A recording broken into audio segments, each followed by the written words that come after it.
আমাকে একটা কফি দাও। ঝিলিক, তুমি এটা কি করলে?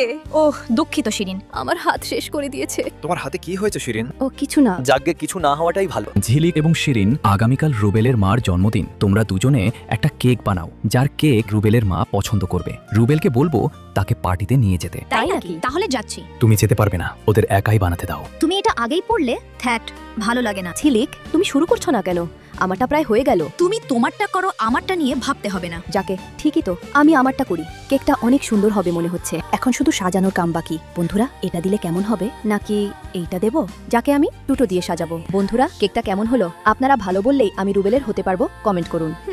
এবার ফায়দাটা লুটে নেই। কেকটা আমাকে দাও, আমি নিয়ে যাব। এত কষ্ট করে বানিয়ে আমি তোমাকে দেবো কেন? কারণ আমার রান্না করার ড্রেসটা তুমি পরেছো। ঝিলিক, ভালো হচ্ছে না বলছি। চাচা, চলুন, কেক হয়ে যাচ্ছে। তুমি আমার কেক নিলে কেন? তোমার কেক মানে? তোমার তো হাত কাটা, তুমি কেক কেমনে বানালে? তুমি যে বললে কিছুই হয়নি। তুমি বিশ্বাস করো, কেক আমি বানিয়েছি। তুমি দেখো, ওর হাতে এখনো ফোসকা পড়ে আছে। আমি ভালো করে জানি ঝিলিক এত নিচে নামতে পারে না। আমিও ভালো করে জানি শিরিন কখনো মিথ্যে বলে না। চলো শিরিন। তুই একটা বাজে মেয়ে। দাদা, ভিডিওটা দেখো তো।